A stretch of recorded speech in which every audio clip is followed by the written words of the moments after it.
Centro del Dolor y Medicina Regenerativa de San Nicolás, dedicado al diagnóstico y tratamiento de pacientes con problemas clínicos y musculoesqueléticos.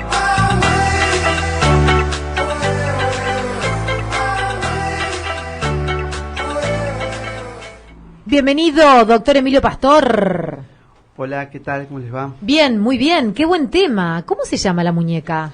No, la muñeca es la muñeca, es la articulación de la muñeca. El tema que vamos a hablar se llama síndrome del túnel carpiano. Túnel carpiano, toma mate, ¿eh? ¿Qué es el túnel carpiano? El túnel carpiano es un espacio que está en la muñeca entre un ligamento que se llama ligamento anular anterior del carpo y los huesos de la muñeca. Básicamente cuando pasa un nervio que se llama nervio mediano a través de ese espacio, desde el antebrazo hacia los dedos, puede ser un sitio de conflicto o un sitio de compresión.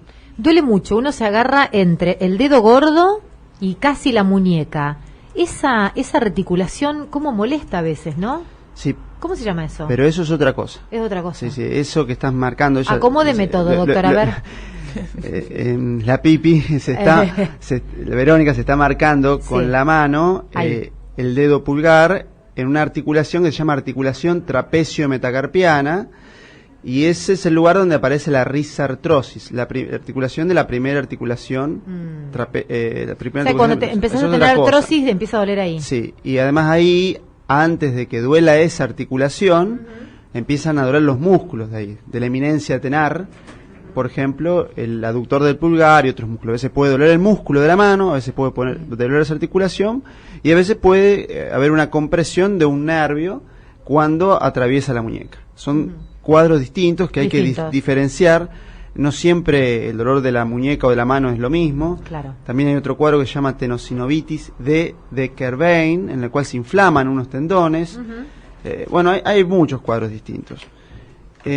Hoy hablamos del túnel. Hoy hablamos del túnel carpiano. ¿Cuál es el problema? ¿Que te puede traer, duele el túnel, molesta? ¿Qué es? Bueno, este es un problema que aparece entre el 1 y el 7% de la población general, y se calcula que es 3 veces más frecuente en las mujeres que en los hombres.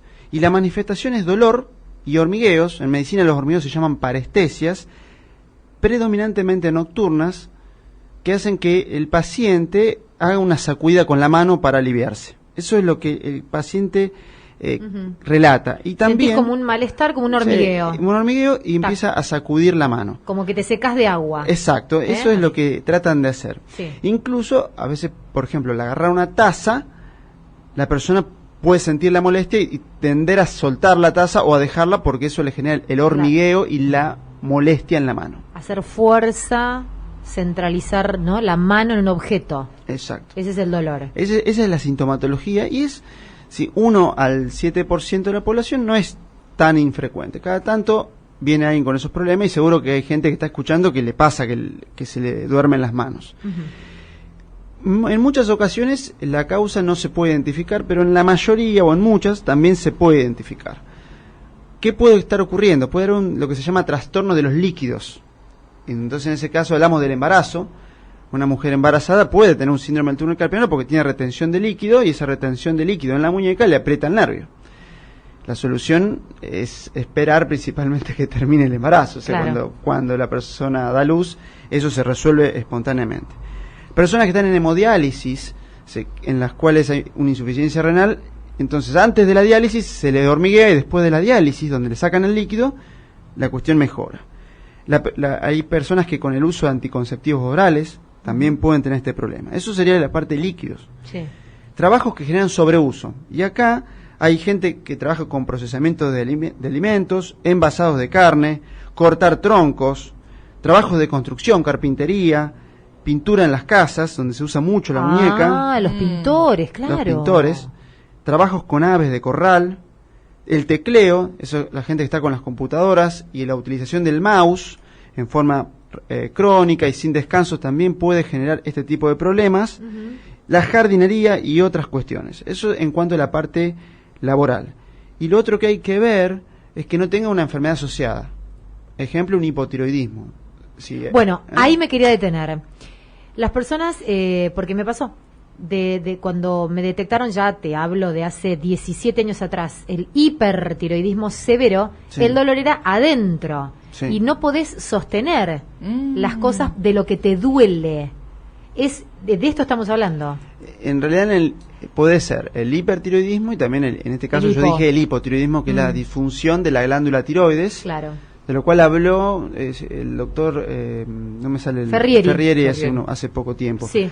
Es la disfunción en la cual ocurre una cuestión que hay un edema duro que aparece. El edema es una especie de acumulación de líquido y ese líquido puede apretar el nervio. Eso puede Pero no ocurrir. podés hacer fuerza porque al intentar hacer fuerza empieza el dolor, Sí. en distintas partes del cuerpo, entre ellas las manos Entre ellas y las manos. piernas. Sí. ¿Eh? Otras enfermedades hay varias, pero otra es la diabetes mellitus, Ajá. la diabetes también, la artritis reumatoidea, la tuberculosis. Sí. Eso es raro en la tuberculosis que afecta el túnel carpiano. La persona va a tener síntomas respiratorios, pérdida de peso, es otra cuestión, pero se ve como síntoma asociado. Y después otras enfermedades más raras. Lo habitual es lo ergonómico, lo que tiene que ver con el trabajo cotidiano, la diabetes, el hipotiroidismo, eso ¿Y sí cómo es frecuente. se trata esto? Bueno, lo primero que hay que hacer es hacer un buen diagnóstico, porque si no le podemos errar. No siempre del túnel carpiano. Por ejemplo, el nervio mediano, que es el nervio que se aprieta y que da los síntomas, puede estar apretado en otro lado. Uno de los sitios que puede estar apretado es un músculo que se llama pronador redondo, que está mucho más arriba. Y el síntoma es el mismo. La diferencia es que le duele el antebrazo más arriba y al presionar cerca de la cara interna del codo. Entonces, eso también le puede dar un dolor muy parecido. Entonces, el riesgo es que opere en el túnel carpiano y resultaba que la compresión sea el pronador redondo o una compresión radicular más arriba, que sería a nivel de la columna. Entonces, primero es un buen diagnóstico, mediante el examen físico y la anamnesis. La anamnesis es preguntarle bien al paciente qué es lo que le pasa y revisarlo, palpar, tocar la muñeca. Hay varias maniobras especiales. Si quedan dudas, hay dos métodos complementarios que se pueden utilizar: la electromiografía, que es un estudio donde se mide la electricidad que atraviesa los cables. Eso lo tiene que hacer alguien que sepa. Es un estudio que es molesto. Y si no, cada vez más se está usando la ecografía.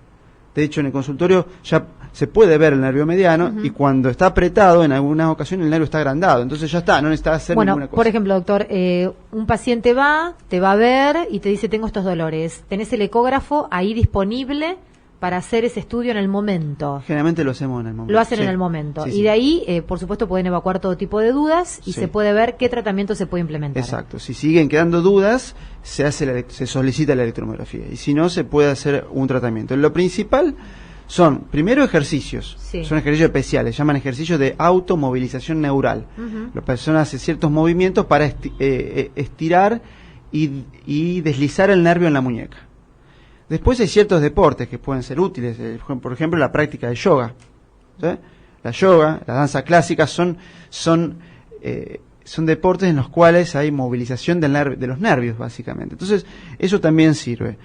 Después, la parte ergonómica, ver qué es lo que le perpetúa el síntoma. Si tiene, por ejemplo, el problema es el mouse y el tecleo permanente, decirle que haga descansos cada tanto, que el mouse tenga algo para que le levante la muñeca y que el codo esté apoyado en algún lado, que no esté con el mouse en el aire, básicamente. El codo apoyado para que descanse. Bueno, aquí nos dice un oyente: yo uso bastón y se me duerme el dedo meñique, el dedo chiquito. ¿Es debido al bastón? Pregunta. Es muy probable que sea debido al bastón, pero no por atrapamiento del nervio mediano. El dedo meñique lo inerva otro nervio. Podría ser un síndrome del túnel cubital. Tenemos 3 nervios en la mano: nervio radial, mediano y cubital. Si duele el meñique es del territorio del nervio cubital. Hay un canal que se llama canal de Guyón y puede haber alguna compresión ahí. Habría que revisarlo. Entonces, si le duele, no le duele precisamente por eso, sino por otro problema. No. Ah. El factor de perpetuación es el bastón. Ah. Habría que ver el bastón. Ah. ¿Qué puede estar ocurriendo? Que el bastón esté muy alto, entonces tiene que inclinar demasiado la muñeca.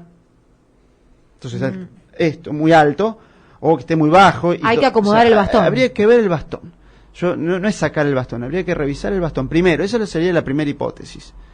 Después no sé, habría que revisarlo bien, no Al estoy paciente. seguro. Eso es una primera hipótesis sin verlo. Puede ser cualquier otra cosa, pero Claro. Sería esa la Bien. estrategia. Bien, seguimos. Seguimos, entonces, primero son esas medidas y después, si el síndrome del túnel carpiano con esas medidas básicas mejora, incluso con un programa de descenso de peso, eso también, si hay sobrepeso, el exceso de insulina en el cuerpo genera retención de líquido, entonces uno puede bajar los líquidos bajando de peso. Sí. A veces con esas cuestiones mejora, y si no, hay dos soluciones. Una es hacer una técnica nueva que se llama hidrodisección, que no es quirúrgico, no es cirugía. Esa es lo interesante. Uno con guía ecográfica busca el nervio, se acerca alrededor del nervio con una aguja, sin pincharlo, eso lo vemos, y se inyecta a presión líquido para despegarlo. Es espectacular. Qué interesante. Aparte es hasta divertido. Y desinflama.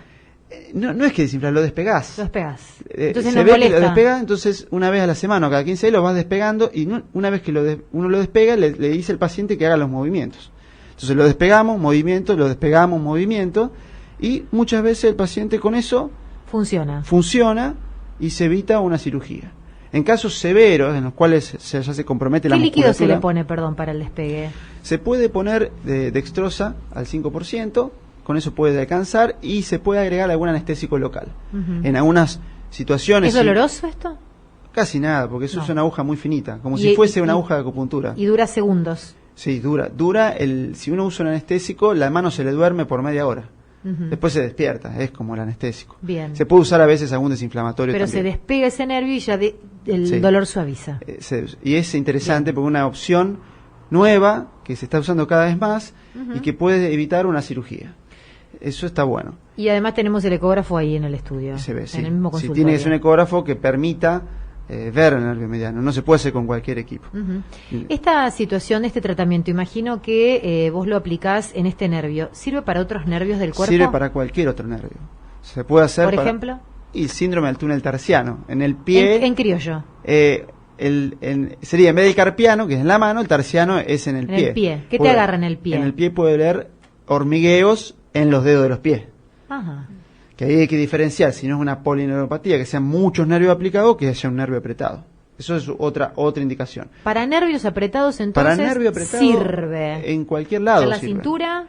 En la cintura también sirve. Es más difícil en ese caso verlo, los nervios, porque son más chiquitos. En ese caso uno sigue más que nada la referencia anatómica de dónde está el dolor y se hace una técnica que se llama inyección perineural subcutánea. Pero allá hay trabajos que muestran que en algunos lugares ya se pueden ver algunos nervios. Si no se ve, uno sigue las líneas de referencia anatómica. Y si se ve, mejor. Qué interesante. Se despega el nervio entonces mediante este tratamiento. Y con la utilización o el anestésico, la dextrosa al 5%, el nervio se le bloquean ciertos receptores que envían dolor al cerebro. Entonces, por un tiempo, el cerebro, el sistema neural descansa del dolor y eso también alivia. Eso es lo que hablaron fuera de...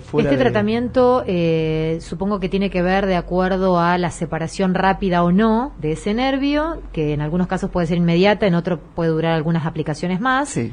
Y ¿tiene una cura o solamente se alivia por un tiempo? No, si uno lo despega completamente, si el nervio se va despegando y después resolvemos el factor que lo generó, el paciente se cura. Se cura. O sea, el paciente tiene una diabetes mal controlada, está con sobrepeso, está con los síntomas que no puede andar, pero no alcanza con la primera línea, que sería la parte no intervencionista. Entonces uno lo va despegando para que la persona se le alivie el dolor, y después hay que trabajar sobre el factor de perpetuación, porque si no, uno lo despega, pero después, si la persona sigue haciendo lo que estaba haciendo antes, claro, el problema va a volver. Eso es así. Y eso es así también si hay una cirugía, o sea, si alguien lo opera. Está bien, la cirugía puede ser muy efectiva en ciertos casos donde no alcanza con la inyección de separación, pero si la persona vuelve a su misma actividad, es probable que el problema recurra o que le agarre la otra mano. Doctor, un placer como todos los lunes, ¿eh? Qué interesante este tema y qué lindo saber que se puede hacer aquí en San Nicolás y que no necesitas de este tipo de tratamientos. Uno cree que te tienen que operar o que te tenés que ir a Buenos Aires o Rosario. Esto se atiende aquí en San Nicolás y son consultas rápidas, tratamientos óptimos y cortos. Lo interesante es que la persona no tiene que dejar de trabajar. Y está complicado hoy para una persona, bueno, una semana sin trabajar. No, o es una dos. locura. Es complicado. Esto es rápido. Los procedimientos mínimamente invasivos se hacen en una sala de procedimientos que están en el consultorio. La persona entra y se va, y el otro día o el mismo día a la tarde está en condiciones para seguir trabajando. Eso es lo que tiene de interesante y no altera su ritmo de vida. Por supuesto, yo lo quiero aclarar, que en ciertas situaciones es necesaria la intervención quirúrgica. Eso también lo vemos, no es que siempre se cura así. Hay casos particulares. Sí. El doctor Emilio Pastor pasó por los micrófonos de En Positivo. Gracias, doctor. Hasta el lunes que viene. Bueno. Este es el cierre.